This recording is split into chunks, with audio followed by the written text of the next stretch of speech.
कैसे हैं रोहिताश जी? मैं अच्छा हूँ। आप सुनाइए। नमस्कार जी। नमस्ते। फिल्म विंडो पर आपका स्वागत है। Thank you so much. धन्यवाद जी।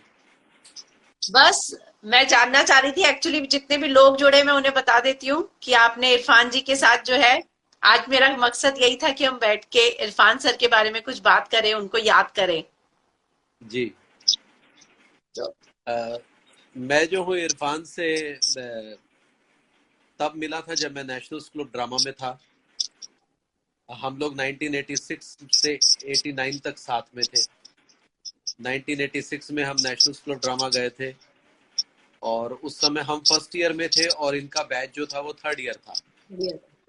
और इनके बैच में मीता विशिष्ट थी, इरफान भाई थे, आलोक चैटर्जी थे, इदरीस मलिक थे।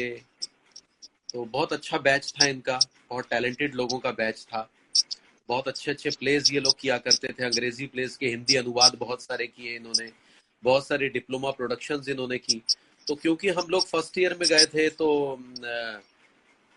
हमारी ये ड्यूटी होती थी कि हम डिप्लोमा प्रोडक्शंस में इन लोगों से सीखें और ये जो डायरेक्शन के स्टूडेंट्स हैं उनको असिस्ट करें। तो ये हमारा टास्क होता था इनके साथ। तो स्क्रिप्ट रीडिंग से लेकर कॉस्ट्यूम डिजाइन तक, लाइट डिजाइन तक और ब्लॉकिंग तक और परफॉर्मेंस होने तक हम इनके साथ रहा करते थे। अरे वाह। जी, ये पूरा हमारा समय उनके साथ गुजरा, लगभग 1 साल पूरा की पूरा। और उसके बाद फिर बॉम्बे आकर भी मैं उनके टच में रहा और मैंने साथ काम भी किया उनके साथ बहुत, मतलब मीडिया में भी काम बहुत। किया। प्रथा, हासिल, हाँ राजपथ। जी। Rajpath, yes yes. ये कुछ एक सीरियल थे, राजा बुंदेला और सुष्मिता मुखर्जी ने बनाया था। ये उस समय का दौर है जब सास बहू सीरियल वगैरह नहीं आए थे। तो ये यस। एक अच्छा वक्त, उनके साथ पूरा साल भर हम साथ रहे थे। प्रथा फिल्म में हम 3 महीने ललितपुर और यूपी के जंगलों में रहे थे। तो ओ। काफी कुछ जानने का, समझने का मौका मिला था उन्हें, हमें। अ, जाहिर सी बात है, आज जैसे ही खबर आई सभी लोग बहुत परेशान हो गए थे, अचानक से ही किसी ने विश्वास नहीं किया था। आपका फर्स्ट रिएक्शन क्या था? मेरे पाँव के नीचे से जमीन खिसक गई थी, मैं आप बताऊं अगर मैं ये कहूँ तो। क्योंकि मुझे ये अंदेशा नहीं था। क्योंकि अभी हाल ही में उन्होंने जो अपनी फिल्म में काम भी किया था और मुझे लगा था कि वो काफी, क्योंकि वो वैसे भी उनकी वाइफ भी कहा करती थी और हम भी जानते हैं, तो बहुत वॉरियर किस्म के लड़ाका योद्धा। आदमी थे वो। लड़ने वाले योद्धा, जुझारू। तो मुझे सच में ये बात नहीं पता थी कि वो इस स्थिति से गुजर रहे हैं। मुझे लगता है कि शायद अभी जब उनकी 3 दिन पहले उनकी अम्मी जो है वो गई थी ना, उसका भी एक दुख वो झेल नहीं पाए, क्योंकि माँ से बहुत अटैच थे, बहुत अटैच थे, मैं जानता हूँ। जी। उनके मदर से आखिरी बहुत शब्द भी अटैच थे। यही थे। उनके जी। आखिरी शब्द भी यही थे कि अम्मी मुझे लेने आई हैं। हाँ, ये मैंने मैंने अभी पढ़ा।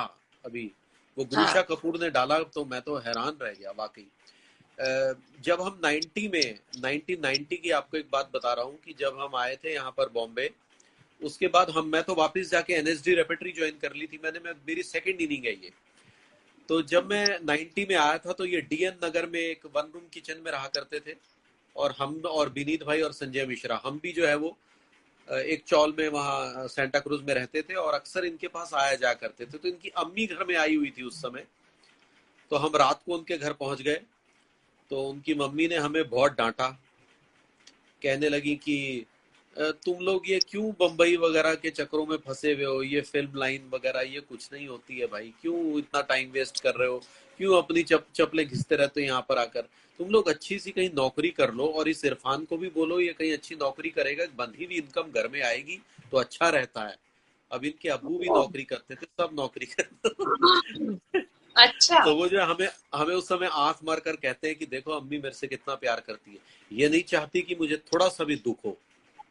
तो उनकी मोहब्बत जो थी उस समय से मैं देखता हूँ, छोटी छोटी चीजों में उनको कभी चाय बना के दे रही है, कभी कुछ कर रही है, कभी ये खा ले वो खा ले।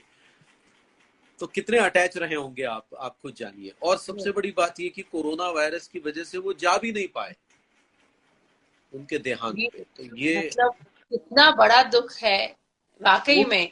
ये खबर भी किस पड़ी थी स्थिति तो में, एक्चुअली क्या इस है, हमें भी उनसे इंटरव्यू के लिए 2-4 बार मिलने का मौका मिला। उनके जी बहुत बार इंटरव्यू किए। एक चीज जो वो हमेशा शेयर करते थे सुतापा जी के बारे में, अपने बच्चों के बारे में, वो बहुत ही परिवार जिसे कहते हैं ना, उनके लिए परिवार से बढ़कर कभी भी कुछ नहीं होता था। वो जी हमेशा खुलकर अपने परिवार की बातें शेयर करते थे। जी हाँ। और बहुत ही ज्यादा ऐसा लगता, जब इसलिए जब वो खबर भी आई उनकी माता जी की, तब लग भी रहा था अम्मा की, जब खबर आई कि वो बहुत परेशान हुए होंगे उस समय, कि जा नहीं हाँ पाए हैं। हाँ, मुझे लग रहा है वो उसको झेल नहीं पाए, उस मोमेंट को झेल नहीं पाए होंगे। ऐसा मुझे मुझे लगता है कि वो बहुत स्ट्रेस में गए हैं, अगर वो गए भी है तो बहुत स्ट्रेस में गए हैं। एक तो बीमारी वो जो जिससे जूझ रहे थे, ऊपर से फिर ये, ऊपर से कोरोना वायरस, ये सब मिलकर एक बड़े बहुत ही गंदा नक्षत्र योग बना। सही इट्स कह रहे वेरी हैं। सैड। तो ऐसा है कि आप उनको उस समय से जानते हैं जब स्टूडेंट एक थोड़ा सा मस्करी करने वाले होते हैं, स्ट्रगल करने वाले, जब इस बात का एहसास होता है कि कंधों पे जिम्मेदारियां आने वाली है, कुछ करना है। फिर जी तब जब आप स्टार बन जाते हैं कि अब तो सब कुछ है मेरे पास। जी लेकिन आपने ये तीनों दौर इरफान जी के जीवन में देखे, उसका जी हिस्सा रहे, आपने देखा। जी जी हाँ। तो एक चीज जो आपने उनमें कभी भी बदलते हुए नहीं देखी। उनकी डेडिकेशन काम के लिए वो मैंने कभी भी बदलते हुए नहीं देखी। और एक्टिंग के लिए एक तरह से एक पागलपंती जिसको बोलते हैं, जब हम ये सीरियल कर रहे थे राजपथ, तो उनके उनमें, राजपथ। हाँ, राजा बुंदेला का, तो यस यस। उसमें उनका रोल एक करप्ट मंत्री का था। उस समय पॉलिटिकल सीरियल्स का दौर शुरू हुआ था, एक आपको याद होगा। यस। और आप अ, कॉमन मैन बने थे। हाँ, पॉलिटिकल सीरियल्स का दौर शुरू हुआ, तो उस समय सास बहू सीरियल आए नहीं थे, तो कंटेंट ड्रिवन सीरियल्स हुआ करते थे। कंटेंट बहुत स्ट्रांग होता था, एक्टर्स बहुत स्ट्रांग यस होते थे यस। उस समय। उस समय कैरेक्टर्स जीते थे लोग, वो स्टार नहीं होते थे। तो वो अपनी लुक पर इतना काम कर रहे थे, इतना काम कर रहे थे। कभी वो जो है वो अपना कुछ एक विग ले आए, विग लगा के देखी, फिर सेटिस्फाई ओह। नहीं हुए, फिर कई तरह के चश्मे वो घर से ही उठा लाए अपने, फिर वो ट्राई कर रहे हैं, फिर मफलर डाल के देख रहे हैं, फिर धोती ट्राई कर रहे हैं। तो मैंने उस समय उनका देखा कि यार रोहित, रियलिस्टिक लुक नहीं आ रहा है, ये करप्ट मंत्री लगना चाहिए। फिर वो, हम्म। हाँ, तो अलग अलग एंगल से अपने आप को देख रहे हैं, क्योंकि मोबाइल वगैरह तो होता नहीं था कि फोटो खींचकर अपने में देख लिया, ऐसा तो कुछ था नहीं।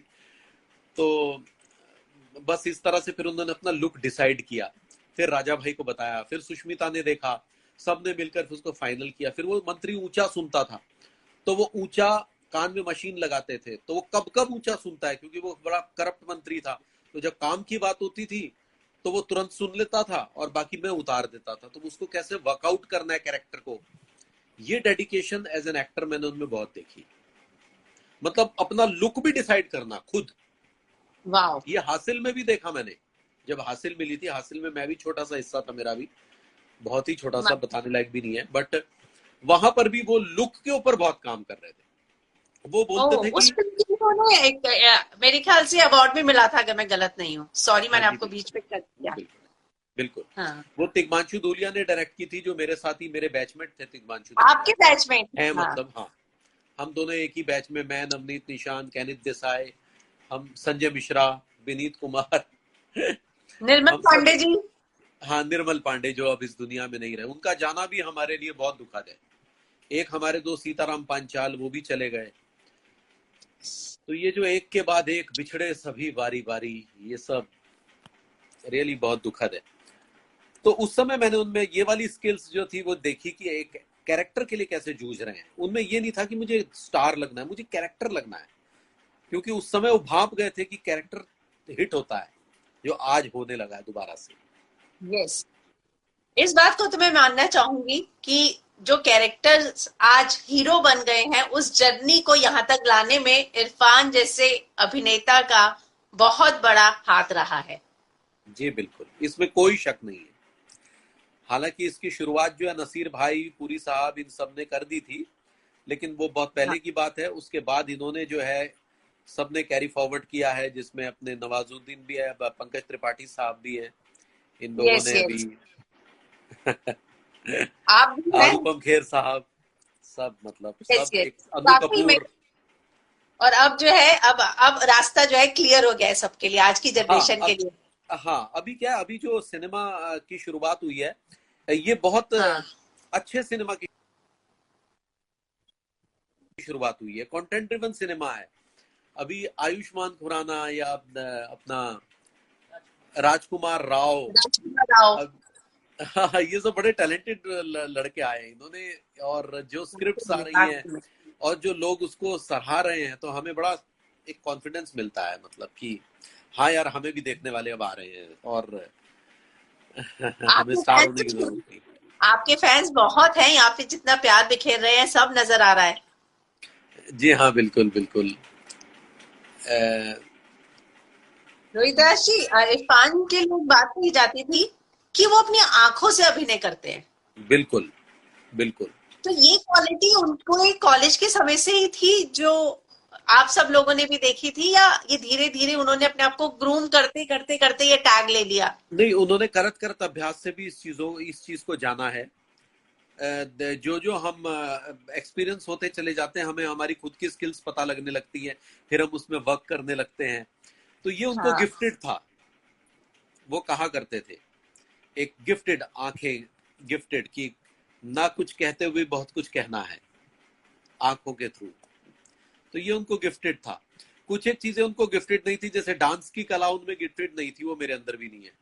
उसके लिए बड़े थोड़े से परेशान भी रहते थे, बोलते भी थे यार आजकल के लड़के यार क्या ठुमक ठुमक के नाचते हैं यार, देखो रोहित क्या बढ़िया डांस कर रहा है यार, एक एक लय पर इसकी एक एक अंग थिरक रहा है, यार ये हमारे अंदर क्यों नहीं? तो, हाँ। तो इस चीज को लेकर भी बात करते हैं, मतलब कमजोरियां भी जानते थे, ऐसा नहीं है कि मतलब नहीं। वो बहुत तो अच्छे ऑब्जर्वर थे, वो चीजों को ये, ऑब्जर्व बहुत करते थे। ये और उनमें एक बहुत खासियत थी।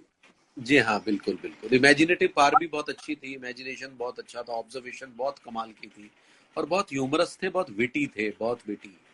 विट्टी हाँ। तो उनका सेंस ऑफ ह्यूमर, मतलब क्योंकि जब हम सवाल भी पूछते थे ना, तो वो जो जी है ऐसे दिखाते थे कि समझे नहीं, और कई बार जो है वो जिस तरह से जवाब देते थे समझ में आ जाता था कि उनके साथ अगर सवाल जवाब करने हैं तो आपका भी सेंस ऑफ ह्यूमर उतना ही एक्सीलेंट और ऑन दैट पार होना चाहिए, तो ही आपका इंटरव्यू मजेदार होगा। जी, बिल्कुल आपकी बिल्कुल रैगिंग बिल्कुल। की थी उन्होंने? जी रैगिंग की थी एमएसजी में? हाँ हाँ हाँ। हाँ, हमारी रैगिंग उन्होंने की थी। वो बहुत शरारती थे। वो क्या करते थे, वो बड़ी क्रिएटिव रैगिंग करते थे। जैसे वो एक बहुत ही ड्रामा स्कूल की रैगिंग बड़ी अलग होती है, मैं आपको बताऊं। यस। तो वो क्या करते हैं कि जैसे कोई बहुत सीरियस डायलॉग दिया आपको, बहुत ही, जिसमें आदमी अगर बोले तो आपको रोना है, लेकिन उसमें आपको हंसाना है। अब आप उस स्पीच में जूझते रहिए हंसाने के लिए, और हंसते नहीं तो यूं बैठ जाएंगे, नहीं नहीं यार ये क्या, हंसी तो आ ही नहीं रही है, ये कैसे करे, दोबारा करो, दोबारा दोबारा दोबारा, नहीं नहीं यार ये क्या कर रहा है। तो इस तरीके से रैक करते थे। बड़ी मतलब क्रिएटिव क्रिएटिव, रैगिंग, मतलब। जी मतलब ड्रामा स्कूल में मुझे लगता है कि इससे अच्छी और रैगिंग क्या हो सकती है। हाँ। कुछ भी फिजिकल, ऐसा नहीं कि आपको जो है परेशान किया जा रहा है या वो, नहीं, बड़ी क्रिएटिव रैगिंग। जैसे हाँ। आपको जो है एक सीरियस नाटक कॉमिक वे में पढ़ना है, हम्म। ओ। ताकि लोगों को हंसी आए। अब वो पढ़ना है, आपको पढ़ो। तो और इस लिखा तरीके का ये सीरियस है, है लिखा जी। सीरियस है लेकिन बोलना ऐसा है कि लोग हंसे। लोग हंसे। ओ। हाँ। और अजीब अजीब सी सिचुएशंस, अजीब सी इम्प्रोवाइजेशंस में आपको फंसाना है। हम्म। जैसे बहुत सारी प्रॉपर्टीज में आपको बीच में फंसा दिया, अब आप इसके बीच में से निकलिए। हर्डल्स क्रिएट करना, मतलब सामने आपके। समझ गई। फिर हाँ। इम्प्रोवाइजेशंस में बहुत सारे कुछ कुछ कैरेक्टर्स बीच में घुसेड़ देने, ताकि वो आपको परेशान करे, लेकिन आपको कंसंट्रेशन लैक नहीं करना है आपका। तो इसी तरीके की क्रिएटिव रैगिंग बहुत बहुत मजेदार होती है वहां पर। अरे वाह, आप जब जी बता रहे हैं वो सुन के इमेजिन करके लग रहा है कि वाकई में क्या कमाल का ये होता होगा। हाँ, बहुत कमाल का, बहुत कमाल का। अगर मैं गलत नहीं हूं तो सुतापा जी भी उन्हीं के साथ बैच में थी, तभी जी से उनके बिल्कुल। मित्र हैं। शुत्पा दीदी जो थी वो डायरेक्शन में स्पेशलाइज थी। हाँ। लेकिन वो लिखती भी हैं, है जी। वो लिखती भी हैं, राइटर भी हाँ, वो अच्छी हैं। राइटर है, यस, बहुत अच्छा लिखती हैं। बहुत सारे सीरियल्स उन्होंने पुराने लिखे हैं। और बेसिकली इरफान भाई के अंदर जो भरपूर कॉन्फिडेंस भरने का काम जो है, वो शुत्पा दीदी का भी बहुत है। और काफी हद तक शुक्ला दीदी ने उनकी अंग्रेजी भी सुधारी है। मैं तो हैरान अच्छा। रह गया कि हाँ, कि लाइफ ऑफ पाए में उन्होंने इतनी अच्छी अंग्रेजी बोली है। अगर लाइफ ऑफ पाए तो देखी होगी आपने। हाँ हाँ, बिल्कुल तो देखिए। मतलब मैं इरफान भाई का ये रूप मैंने दिल्ली में नहीं देखा था। ओह, मतलब मैंने नहीं सोचा था कि वो एक इंग्लिश माहौल में भी इरफान भाई अपने आप को इतना अच्छा ढाल लेंगे एंजली नाम के डायरेक्टर के सामने, और उसके बाद फिर इंटरनेशनल सिनेमा में उनकी जर्नी शुरू होगी। ये तो एक तरह से कमाल है सच में। वाकई में उन्होंने इंटरनेशनल प्लेटफॉर्म पे भी इंडिया के लिए पहचान बनाई है। जी, और दुख दुख की बात ये थी कि अभी वो शुरुआत होने जा रही थी एक्चुअली। वो जुरासिक शुरुआत, पार्क। वो बस वो शुरू हो ही रहा था कि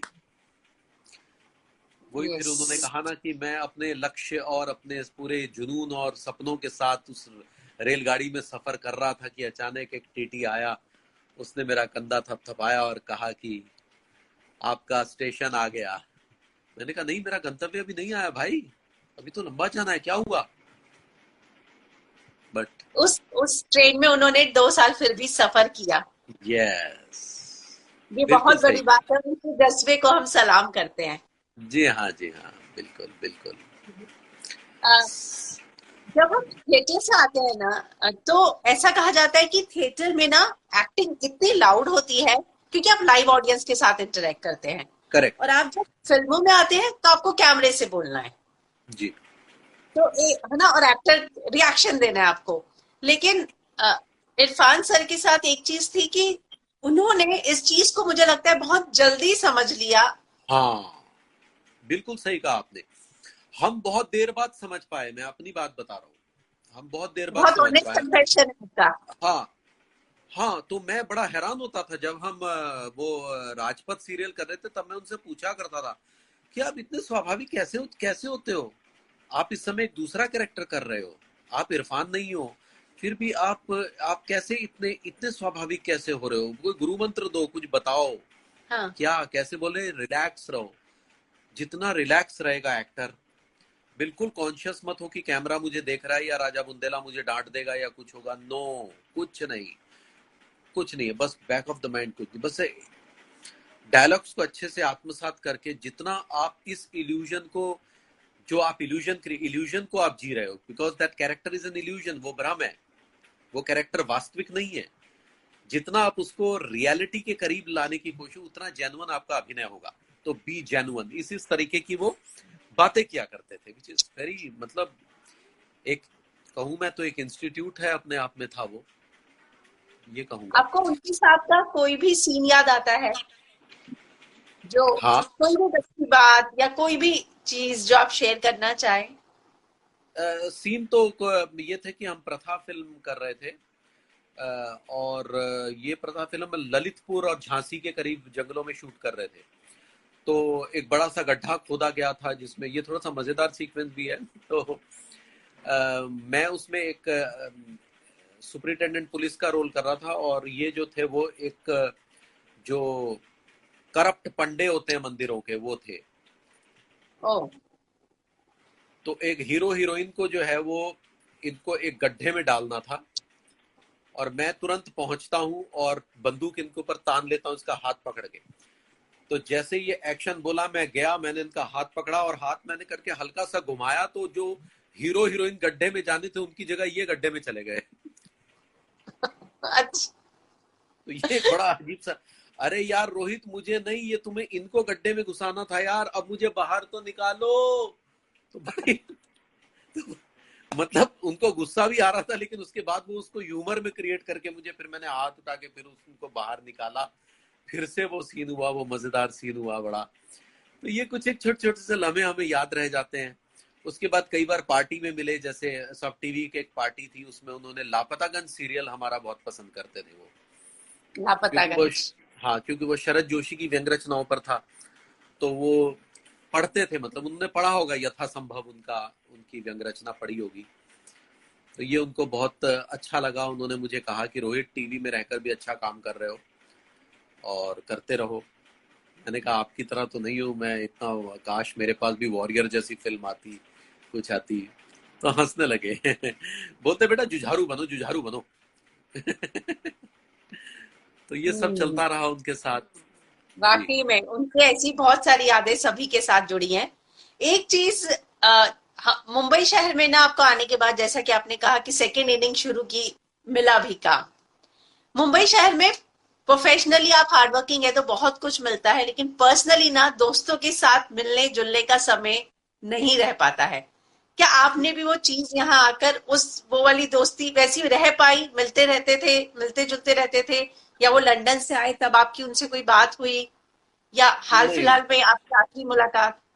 देखिए ये वाकई इस शहर की विडंबना है। मैं पहले भी कई बार बोल चुका हूँ कि अब जैसे निर्मल पांडे थे, हम जब हम्म। आए थे इकट्ठे तो बहुत उठते बैठते थे, पार्टियां करते थे, बैठकें होती थी बहुत। फिर धीरे धीरे जब हम छोटे छोटे अपने अपने कामों में बिजी हो गए तो ये शहर की ऐसी विडंबना है कि सालों बीत जाते हैं और पता नहीं चलता कि मतलब वो किस स्थिति में है, क्या है। फिर कभी फोन कर लिया, फिर कहीं मिल गए, फिर सालों गुजर गए।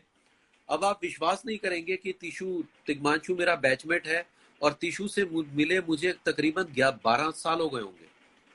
ओ।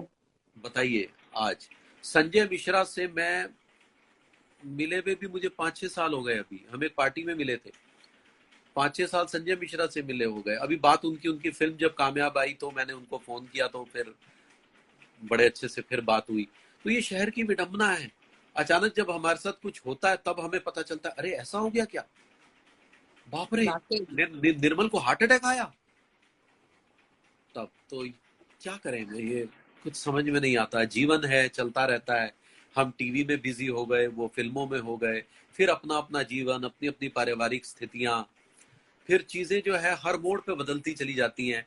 आपका स्टेटस बदलता चला जाता है, आपके लोग, आपका एनवायरनमेंट सब। तो ये सब सबके साथ है, सबके साथ रहेगा। लाइफ इज सो वाकई में। अनप्रेडिक्टेबल। लेकिन वो हमेशा अपनी फिल्मों से हमारे बीच रहेंगे। जी बिल्कुल, बिल्कुल बिल्कुल, इसमें कोई शक नहीं। आपके लिए यहाँ पे जो है आपके फैंस जुड़े हैं आपके साथ, और जी आपसे हाँ। बहुत सारी चीजें पूछना चाह रहे हैं। मुझे लगता है कि एक दो हाँ। सवाल मैं उनके भी ले लूं, नहीं तो सब काफी नाराज हो जाएंगे। जी जी, बोलिए बोलिए। वो अ, कुछ लोग पूछ रहे थे कि भाभी जी की शूटिंग कब शुरू होगी? हाँ, देखिए अभी तो हम कोरोना वायरस के संकट से जूझ रहे हैं। तो मुंबई में जब ये खत्म होगा या कम हो जाएगा तो फेडरेशन और गवर्नमेंट मिलकर जो डिसाइड करेगी तभी शूटिंग हो पाएगी। अब आप दुआ कीजिए कि हम मई या जून से शुरू करें। दुआ कीजिए, क्योंकि हम्म। स्थितियां मुंबई में थोड़ी खराब हैं। और क्योंकि हमारा जॉब जो है ये है कि हमारे पास एक यूनिट में कम से कम 60-70 लोग तो होते ही हैं। तो जहां पर बिल्कुल। इतना ज्यादा जमावड़ा रहेगा तो वहां पर हमें जो है वो प्रिकॉशंस तो लेने पड़ेंगे। और अब क्योंकि मुझे लगता है कि हमारा जीवन बहुत बदल जाएगा, मुझे लगता है बहुत ऊपर सही बात वाला, कही हाँ, आप। ये जीवन हमारा टोटली बदल जाएगा। अभी हमें सोशल डिस्टेंसिंग, मास्क, ये वो, सैनिटाइजर्स, ये सब हमारे जीवन का हिस्सा होने वाला है जब तक वैक्सीन नहीं आती। या हम वैसे भी हो ही जाएंगे, मुझे ऐसा लगता है। जी। यहाँ पे वो लोग पूछ रहे हैं कि क्या भाभी जी घर पर हैं? भाभी जी फिलहाल अपने पति के घर पर हैं और आपकी भाभी जी जो है वो मेरे साथ हैं और वो ये रही। हेलो। कैसी है रेखा जी? नमस्ते नमस्ते जी, मैं ठीक हूँ, आप कैसे हैं? एकदम ठीक। आप कैसे हैं? बस बस ठीक। आई एम सो हैप्पी कि साथ में है, क्योंकि आज लाइव हो रहा है। एंड आपसे बात जब मैंने बताया कि ये हिना जी, तो ने कहा मैं तो मिल चुका हूँ कई बार इनको, इस तरह से। So, I thanks, thought this- आपने मेरी लास्ट मिनट रिक्वेस्ट को जो है तब्दील कर दिया और मैं कर पाई, बात कर पाई नहीं इरफान जी को। नहीं जी नहीं, नहीं, आज थैंक आज वैसे भी दिन भर काफी अपसेट ही रहे हैं। तो यस। माहौल ही ऐसा है, बिकॉज वो सबके फेवरेट थे, मेरी बेटी के भी फेवरेट नो। तो सडनली सब कुछ ऐसा लगता है कि बाप रे, मतलब यू कैन फील कि कोई आपका ही कुछ चला गया है, तो उस तरह से बहुत। सही एंड कह रहे हैं आप। इनकी इतनी कहानियां, मतलब इनकी कितनी सारी स्टोरीज मैं सुन रही हूँ सुबह से, रोज जी से, बाप रे, जो कभी इन्होंने बात नहीं की मुझसे इतना कुछ। तो इनका जैसे इन्होंने बताया कि he had met his mother, and रात को जब ये स्ट्रगलर्स थे, गए थे घर पे, कैसे था। तो I have heard all the stories. तो आज मुझे लग रहा है कि बाप रे, it's a very sad thing. वाकई में आज आपने सच में इरफान जी के बहुत सारे ऐसे किस्से हमारे साथ शेयर किए हैं। Thank you. जी। यहाँ पे लोग कह रहे हैं कि कोई एक ऐसी बात जो आपने किसी और में नहीं देखी और इरफान जी में ही देखी थी? सईद पूछना चाह रही है। बस यही है कि एक एक्टर के का जो जुझारूपन मैंने इरफान में देखा, वो मैंने किसी में भी नहीं देखा। जो कैरेक्टर के लिए स्ट्रगल थी, जो भी रोल मिलता था उसके लिए उनका उनका उनका होमवर्क, जो वो होमवर्क एज एन एक्टर किया करते थे। वो एक चीज हमेशा कहा करते थे कि ये मत सोचो कि एक्टर जो है वो अनपढ़ गंवार होता है, एक्टर बहुत पढ़ा लिखा आदमी होता है। हमारे अंदर एक बड़ी अजीब सी धारणा है कि और कुछ नहीं तो एक्टिंग तो कर ही लेंगे। ऐसा नहीं है बिल्कुल भी। एक्टिंग एक पूरी स्टडी है, एक पूरा उसके पीछे एक पूरा अध्याय है, एक पूरा सब्जेक्ट है एक्टिंग। तो वो उसको उस तरीके से लेते थे और उसी तरीके से करते थे और उसी तरीके से सिखाते थे। ये एक सबसे बड़ी खूबी उनके अंदर थी और नेचुरली हमें भी नेशनल स्कूल ऑफ ड्रामा में यही सिखाया गया है जी। थैंक यू रोहिताश जी जुड़ने के लिए। लास्ट मिनट में रिक्वेस्ट की, आपने मानी जी। आगे भी हम बातचीत करते रहेंगे आपसे। मैं अपने सारे फैंस को एक ही बात कहना चाहूंगा कि इस संकट की घड़ी में हमें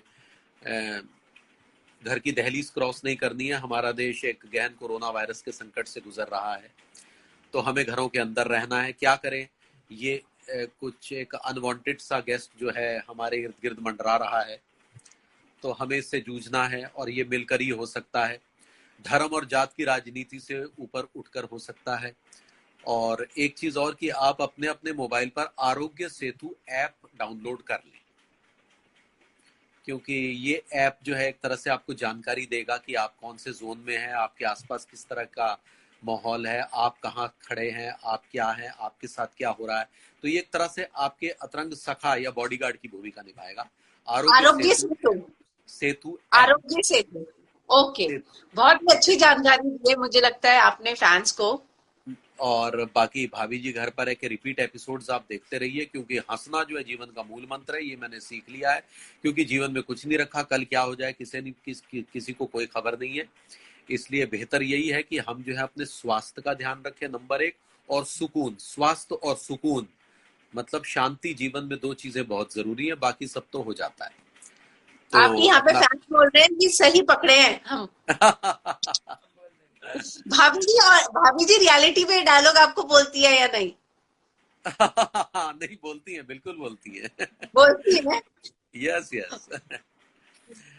तो अभी भाभी जी के लिए हेल्प हो रही है कुछ घर में? मैं जाते जाते, क्योंकि मुझे लगता है आपके फैंस को ये भी जानना बहुत जरूरी है जी, बिल्कुल हेल्प हो रही है। सारे काम कर रहा हूँ, बर्तन धोने से लेकर, झाड़ू पोछा से लेकर, कपड़े धोने से लेकर, सुखाने तक, खाना बनाने तक, ये सारे काम मैं लगातार कर रहा हूँ। और साथ में जो है अपना लाइव भी चल रहा है, पठन भी चल रहा है, और डांस प्रैक्टिस भी मेरी बेटी मुझे करा रही है, क्योंकि मेरा भी डांस पक्ष इरफान भाई की तरह बड़ा कमजोर है। तो मैं आज के लड़कों को ये मौका नहीं देना चाहता कि वो मुझे अंडर एस्टिमेट करें। कौन से गाने पे डांस सीख रहे हैं? वो कौन सा गाना था जो था?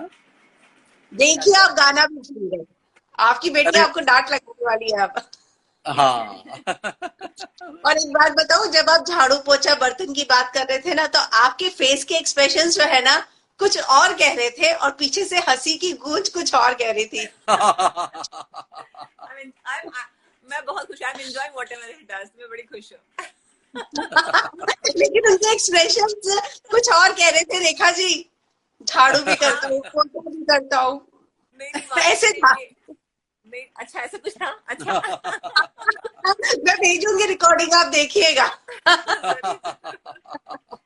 सही कह रही हूँ ना? सही पकड़े हैं। अरे वाह, आपने गाना नहीं बताया। मुझे लगता है जाते जाते आपके फैंस जो है गाना भी जानना चाहेंगे कि कौन से गाने पे जो है आपका डांस देखने को मिलेगा। गुरुनाल इश्क मीठा, वो है ना, गुरुनाल इश्क मीठा ओए होए। अरे वाह, उसमें भंगड़े के भी मूव्स हैं और गिद्दे के भी मूव्स हैं।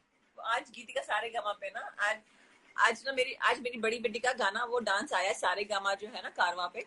सो वो प्रैक्टिस कर रही थी, तो पापा को डांस करवा रही थी। तो इफ यू सी, तो 1 2 3 4 1 2 3 4 and then they both are jumping around and I was enjoying. अच्छा है ना? तो मुझे लगता है आपके फैंस के लिए वीडियो डालिएगा, वो काफी खुश हो जाएंगे। हाँ, वो मैंने डाली भी थी शायद। लेकिन दोबारा डाल। अच्छा, यानी कि मैंने मिस कर दी। जी I'll डालिए, share with you also. हम Right. शेयर करते हैं आपसे। Thank you, thanks thank you a lot ma'am, हमसे थैंक बात यू। करने के लिए। या और फिल्म इंडो थैंक की यू तरफ सो से आपको बहुत बहुत शुक्रिया। आपको भी बहुत बहुत thank you thank sir, you, thanks. Thank you.